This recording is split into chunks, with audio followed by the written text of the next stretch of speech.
During the intense conflict of the Korean War, two courageous U.S. Navy fighter pilots put their lives on the line as they bravely engaged in numerous air battles. Their exceptional skills and camaraderie ultimately led them to become some of the most renowned and celebrated wingmen in the history of the United States Navy. Welcome to the world of Rapid Movie Recap, the place where we give you the fastest film summaries ever. Don't forget to smash that subscribe button, give us a big thumbs up, and flick on those notifications like a true movie buff. Oh, and remember to click that fancy CC button for subtitles, because who doesn't love a good read while watching videos? And hey, we know you secretly want to look like a true Rapid Movie Recap fan. So go on and check out our oh-so-stylish merch down below. You'll be the coolest kid on the block, we promise. Lieutenant Tom Hudner, a naval aviator, is transferred to Rhode Island during the Korean War. Upon entering the locker room, he hears a loud commotion coming from the restrooms. Soon after, Ensign Jess Brown emerges and inquires if Hudner is the new transfer. Hudner then meets the other members of Fighter Squadron 32, Carol Mooring, Bo Lavery, Marty Good, and Bill Koenig. They are led by Lieutenant Commander Dick Savoli, who shares intelligence that Stalin and the Soviets have successfully tested their own bomb, and it won't be long until they mount it on a bomber. Savoli pairs Hudner with Brown for their missions. In the air, Brown's flying style is daring and unconcerned with risks. He remains in control but doesn't strictly adhere to regulations.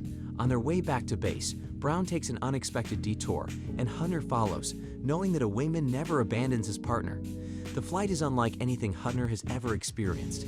At one point, Brown even performs a risky nosedive in a residential neighborhood, narrowly avoiding a crash. As they pull up, Daisy Brown, a friendly local, can be seen waving at them from her front yard. Back in the locker room, Hudner questions Brown's actions during the flight. Brown responds that the best way to learn about a wingman is at 2,000 feet in the air. Hudner then invites Brown for a beer to get to know him better, but Brown politely declines, explaining that he doesn't drink. Lieutenant Commander Savoli invites the entire squad to his house for a clam dinner. While chatting with Lavery, Hudner mentions that he enlisted in the Navy immediately after hearing about the attack on Pearl Harbor. However, he graduated just a month after the war ended. Lavery reflects on how life doesn't always go as planned and asks Hudner if he ever imagined being in a squadron with a black aviator. Avoiding the question, Hudner shifts the conversation towards the food. After the gathering, Brown drives home and encounters an unfriendly neighbor. He then playfully sneaks up on his wife, Daisy, who is busy painting the hallway walls. The couple shares a fun, loving relationship, and they have a 3-year-old daughter named Pam. During a team briefing, Savoli reveals that a reconnaissance plane washed ashore riddled with bullet holes. The squadron must now prepare for potential confrontations with the Russians using a new type of aircraft, nicknamed the Widowmaker. The plane's engine is incredibly powerful, and pilots must be cautious to avoid losing control. The aircraft has enough torque to flip a house. Later, Hudner finds Brown stranded by the roadside due to car trouble and offers him a ride home. During the drive, Hudner shares that he felt called to adventure and had no desire to take over his father's grocery stores. Brown, on the other hand, always dreamed of flying with the best pilots, which led him to join the Navy. Upon arriving at the Brown residence, Daisy offers Hudner a drink. Brown interjects, suggesting that Hudner must have other plans. Taking the hint, Hudner politely declines the offer. Daisy encourages Brown to be more welcoming, but Brown remains unsure about Hudner. The pilots gather to inspect the Widowmaker aircraft in person. They participate in drills and practice flying the powerful new planes.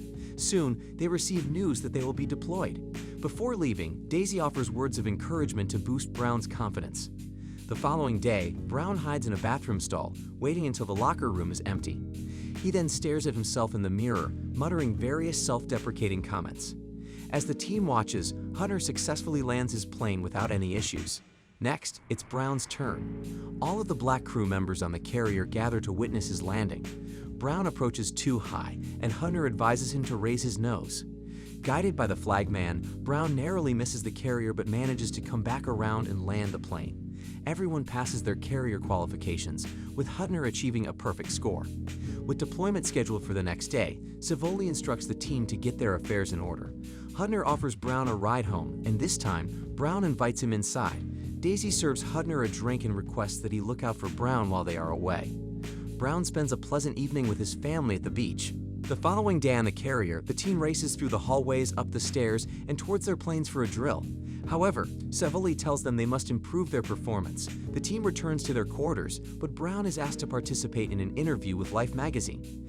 The magazine hopes to publish a positive story to alleviate public anxiety about another potential war. Brown insists on being treated like any other pilot, but the interviewer is more interested in his background as a black aviator. Savoli intervenes and pulls Brown back to his duties.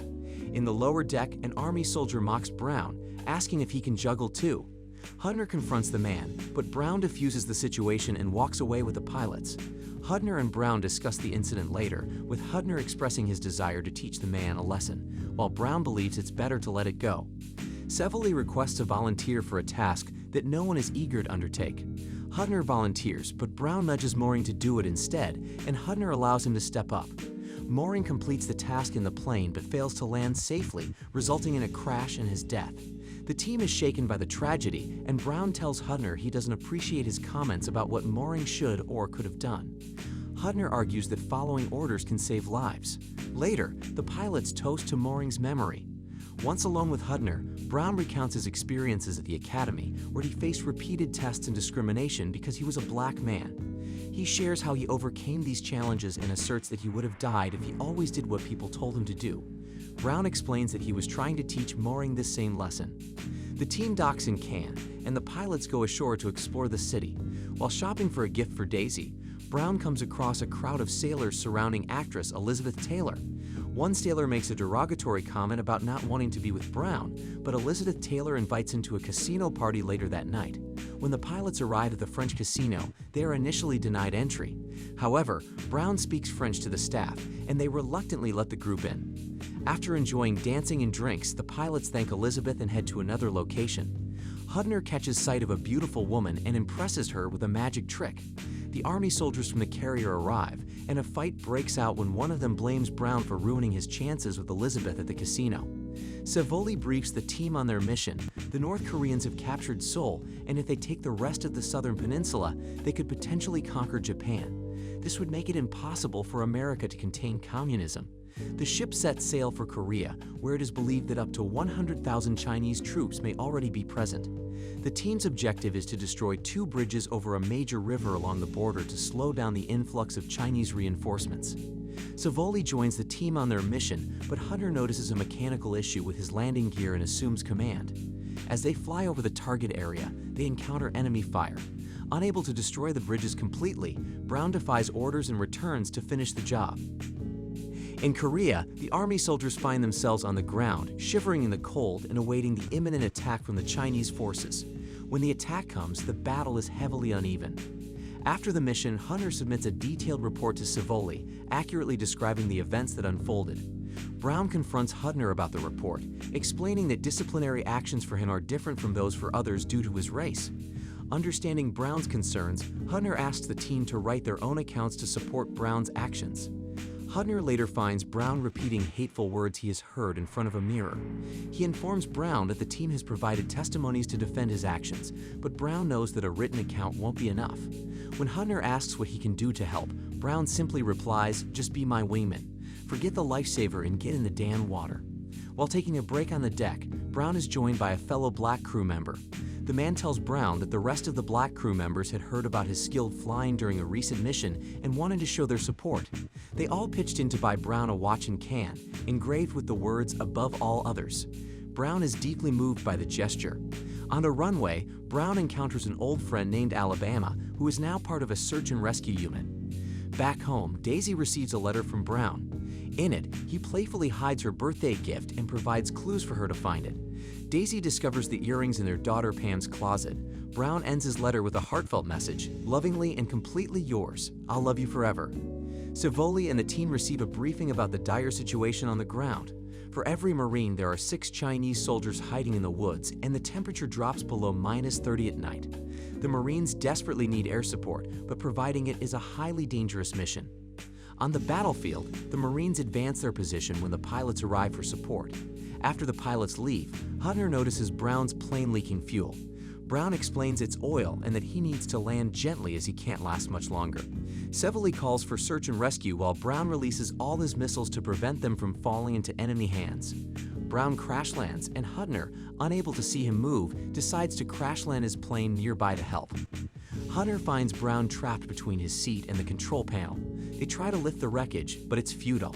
Search and rescue receives Stavoli's distress call, but it's too dark to land. Overhearing the situation, Alabama comes to help. In the freezing cold, Hunter gives Brown his beanie to keep warm and tries to extinguish the fire on Brown's engine with snow. Despite their best efforts, Brown weakens and asks Hunter to tell Daisy that he'll always love her. As Hunter desperately tries to free him, Brown passes away. Leaving the crash site, Hunter promises to return for Brown, but is denied permission by his commanders. Brown's body is never recovered.